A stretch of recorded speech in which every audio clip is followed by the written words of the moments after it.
For those of us without a checkbook like Nigel Wright, it's important to watch your money, and this new Mitsubishi Mirage helps Canadian drivers do just that. You aren't seeing things when you see its starting price of under $12,500, or its 10-year 160,000-kilometer powertrain warranty, or its mileage figures suggesting you can go 100 clicks on as little as 4.4 liters. It's tiny and cute, but this is about the least expensive car in the industry, backed by the best warranty out there, and it delivers among the industry's best fuel mileage. That's the responsibility of this cute little guy.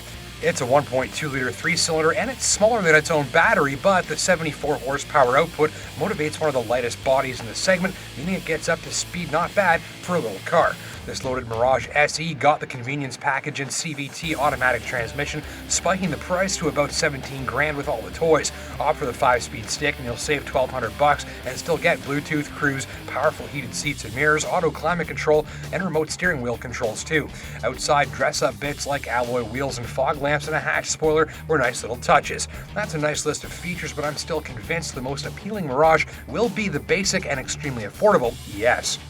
The Mirage is all about basic transportation after all, and keeping that context in mind, remember that the shopper after a car like this kind of wants three key things. One of those is a low purchase price, the second is low running costs, that's your fuel bill, maintenance, and repairs, and three is, well, that warm fuzzy feeling you get from knowing that you got a pretty good deal on what's probably your first ride. And well, on all of those fronts, this little guy delivers. With all that low-cost sensibility, Mirage is going to be popular with Canadian students too. These students will, of course, take their new ride on a road trip with their buddies, so I thought I'd do the same with some of mine on a jaunt to the most exciting of Canadian places, Sault Ste. Marie. My skeptical pals wondered how we'd fit on board for the 3-hour drive. Mirage is bigger inside than it looks, with more headroom than a Dodge Ram and a deep trunk that handled all of our gear. The guys were surprised with the relatively decent rear seat room, ditto the robust feeling suspension that doesn't usually feel flimsy and delicate, decent highway ride quality on par with a bigger car, and a not bad stereo system. So Mirage is a little runabout that's ready for a thrifty trip, even with 4 adults on board, though I use the term adults loosely. Other notes: in parking lots, Mirage is like a sneak attack ninja that can nab any parking space it sees without second thought because it's easy to see out of and because it has the turning circle of a bicycle. Steering is light and easy with a good amount of on-center weight, adding a locked-on feel to highway driving, though it's obviously not a car set up for any feats of handling prowess. Wind noise at speed can get intrusive, but I could still have a conversation without yelling. Further, headlight performance is admirable, especially with the high beams engaged. The CVT transmission, which doesn't have preset gears, allows the little engine to zip the Mirage along using minimal revs and without pauses to shift, which helps the output go even further. The engine and CVT do work well together, especially on hilly highways where the cruise control keeps the speed steady and the CVT keeps power at the ready without any shifting down.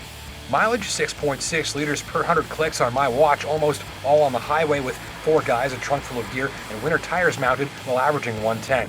There are some complaints. First, there's no armrest, which sucks if you have arms. Second, the steering hesitates to return to center after you steer, and the engine and gearbox can be harsh, especially when you wind them out or before you warm them up a little. And though most of the time Mirage rides like a bigger and more solid car than it looks, rough surfaces can coax excessive noise from the springs and shocks. So it's not the most refined subcompact, but is one of the most likely to turn in many years of low-cost, repair bill-free driving. I'm sure many value-minded shoppers will excuse it. College cars. They've been around for decades and have come a long way. Here's the Mirage, the popular college car from years ago. Both are basic, both are good on fuel, and like a college car should be, both provide cost-conscious shoppers with access to the freedom of mobility with an eye for keeping money in your pocket. Thanks for watching.